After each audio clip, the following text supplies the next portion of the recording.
La guerra entre Israel y Hamás entra en su 13ª semana con una jornada que ha dejado cerca de 165 muertos en Gaza, según las autoridades palestinas. El primer israelí Benjamin Netanyahu habla de controlar por total la frontera sur del enclave y advierte de muchos más meses de ofensiva. Rusia denuncia cerca de 20 muertos en la ciudad de Belgorod como consecuencia de un ataque del que responsabiliza a Ucrania. El Kremlin lo define como una ofensiva indiscriminada con los civiles como objetivo. El gobierno de Kiev guarda silencio. El Tribunal Constitucional de Bolivia anuló la reelección presidencial indefinida e inhabilitó al exmandatario Evo Morales de sus aspiraciones para 2025. Morales aseguró que el fallo hace parte de un plan para eliminarlo como candidato y llamó a sus seguidores a defenderlo. Momento de actualizar las noticias aquí en la pantalla de France 24. Gracias por estar conectados con nosotros. Yo soy Juan Pupiales. Iniciamos en la Franja de Gaza, donde el recrudecimiento de la ofensiva militar israelí en el sur y centro del enclave dejó un total de 165 palestinos fallecidos en las últimas 24 horas, según el Ministerio de Salud gazatí. Un aumento de la violencia que complica la situación de sus 2,3 millones de habitantes, de los cuales la mayoría son desplazados, y que va de la mano del anuncio del primer ministro israelí de intentar controlar la frontera entre el enclave y Egipto. Álvaro Cordero nos amplía en el siguiente informe. La ofensiva israelí sobre Gaza se recrudece y ahora el foco está sobre el centro y el sur del enclave.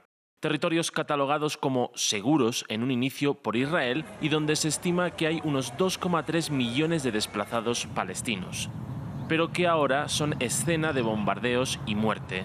Algo que incluso podría empeorar, ya que desde Israel sostienen que el nuevo objetivo es controlar el paso fronterizo sur del enclave con Egipto, y que la guerra podría alargarse meses.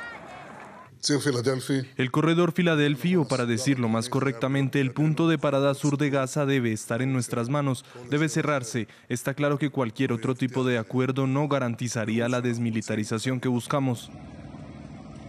Una decisión que golpea directamente a los millones de desplazados gazatíes, quienes tras perder sus hogares y verse obligados a movilizarse hacia el sur del enclave, ahora sufren hambre, sed, condiciones higiénicas nefastas y la violencia desde sus refugios.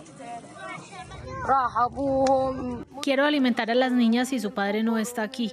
Él solía proporcionarles todo. Nos estamos muriendo de hambre, de pobreza y de todo. No hay champú para lavarles el pelo. Mira lo que les ha pasado con las infecciones por la suciedad y la mugre.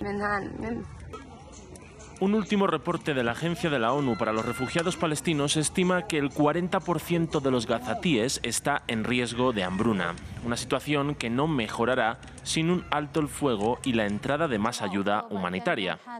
Una idea que parece estar lejos de los planes militares de Israel. Mientras tanto, cientos de personas marcharon por las calles de Tel Aviv para exigir la liberación de los prisioneros que continúan bajo el poder de Hamás en la Franja de Gaza. Familiares y otros allegados exhibieron pancartas con las fotos de sus seres queridos retenidos desde los ataques del 7 de octubre. Según Israel, unas 129 personas permanecen como rehenes luego de las liberaciones que se registraron durante la tregua de 7 días que terminó a inicios de diciembre. Cambiamos de tema. Rusia afirma que cerca de 20 personas murieron este sábado tras un ataque en Belgorod, una ciudad que comparte una frontera de más de 552 kilómetros con Ucrania. El gobierno de Kiev guarda silencio ante esta ofensiva que ocurre tan solo un día después de que el Kremlin realizara uno de sus bombardeos de mayor magnitud contra territorio ucraniano desde el inicio de la guerra. El Consejo de Seguridad de Naciones Unidas se reunió de emergencia. Veamos el informe. Entre el fuego cruzado. Un presunto ataque ucraniano acabó con la vida de decenas de personas, incluidos menores de edad, y dejó cientos de heridos en la ciudad rusa de Belgorod. El régimen de Kiev intentó un ataque combinado, indiscriminado, contra la ciudad de Belgorod, con 2 misiles Okla armados con municiones de racimo prohibidas, así como misiles MLRS de fabricación checa. El alcalde de la ciudad pidió a los residentes buscar los refugios y dijo que el ataque dejó el mayor número de víctimas desde el inicio de la guerra. Hoy hemos sufrido el mayor número de víctimas en los 2 últimos años que las Fuerzas Armadas ucranianas han provocado con sus bombardeos sobre Belgorod. Informé al presidente de la Federación Rusa y al primer ministro sobre la situación en la ciudad. Los ataques ocurren solo un día después de que Ucrania denunciara una mortífera ofensiva rusa en su territorio. Según Kiev, Rusia disparó más de 150 misiles que dejaron decenas de muertos y heridos. Inundaciones en un túnel ferroviario cerca a Londres causaron la cancelación de todos los servicios del Eurostar, el tren que une la capital británica con París. La situación ha interrumpido los planes de cientos de viajeros en uno de los periodos más concurridos un día antes de finalizar el año. En las últimas horas, la compañía dio a conocer que este domingo retomará sus labores con normalidad. Natalia Plazas nos cuenta más. Una inundación ha tenido en vilo a cientos de personas que no saben si podrán estar en casa para despedir el año. Desde primeras horas del sábado, el operador ferroviario Eurostar anunció la cancelación de una quincena de sus trenes. Los servicios de Eurostar hacia y desde Londres están siendo cancelados y hay graves retrasos en los servicios debido a problemas de infraestructura causados por la inundación en uno de los túneles del Támesis. Para algunos viajeros se trata de una mala noticia en una de las fechas más importantes del año. Estamos esperando, no estamos de mal humor, esperamos que nuestro tren pueda partir. Otros esperan incluso aprovechar la situación. Es un poco caótico, pero me gustaría quedarme algunos días más en Londres. Es una ciudad maravillosa. Eso podría costar bastante dinero, pero aprovecharemos y nos adaptaremos a las circunstancias. Del otro lado del túnel, en París, también hay personas varadas. Iba a ser un fin de semana muy agradable. Financiamos el viaje con nuestro regalo de bodas. Pero ahora vemos nuestro regalo irse, porque seguramente no podremos recuperar nada, excepto quizás el precio del billete. Así que estamos claramente disgustados. Reino Unido se ha visto afectado durante toda la temporada festiva por la tormenta Gerrit, que ha provocado fuertes lluvias y vientos. Otros países europeos como Alemania, Países Bajos y Hungría también han enfrentado fuertes lluvias en los últimos días. En América Latina hay un giro en la campaña de las elecciones presidenciales de Bolivia de 2025. El Tribunal Constitucional anuló la figura de la reelección indefinida y vetó así al antiguo mandatario Evo Morales, quien aspiraba a regresar al poder. La sentencia del alto tribunal da un revés a un fallo de 2017 que en ese entonces consideró la reelección como un derecho humano.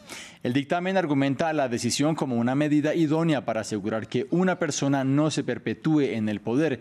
Morales, quien gracias al fallo de 2017 se presentó a un cuarto mandato, buscaba volver al poder en las elecciones del 2025 como candidato del partido MAS en medio de una disputa interna con el actual presidente Luis Arce. El plan no solamente quitarnos el MAS y PSP, sino es proscribir y eliminar a Evo como candidato. Como ayer, 2 magistrados del Tribunal Constitucional demuestran ese mensaje. En Argentina, el gobierno de Javier Milei busca avanzar con su agenda de reformas. En el más reciente paquete que presentó ante el Congreso, el Ejecutivo pretende derogar o reformar más de 300 leyes. En una de ellas figura una norma que permitiría la implementación por parte de las universidades nacionales de aranceles para los servicios de enseñanza para los estudiantes extranjeros que no residan en este país. Previamente, hablamos con Patricio Talavera, consultor y docente de la Universidad de Buenos Aires, quien nos habló acerca del impacto que tendría esta norma en el objetivo de Milei de reducir el déficit fiscal.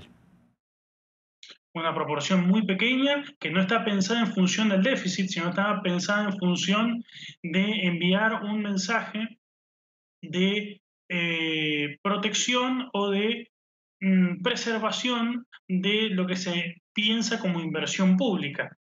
Argentina tiene un gran contingente de extranjeros estudiando en sus universidades y muchas veces ha surgido al calor del debate el hecho de que un extranjero haga 4, 5, 6 años de carrera absolutamente gratuita en una universidad pública nacional y después vuelve a su país de origen sin dejar ningún tipo de retorno a la universidad que invirtió recursos, insumos, mantenimiento de establecimientos en su propia formación.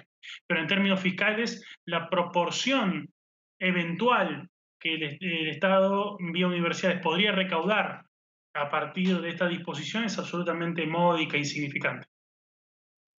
Fin de esta emisión. En minutos, una nueva actualización informativa aquí en la pantalla de France 24. Quédense con nosotros.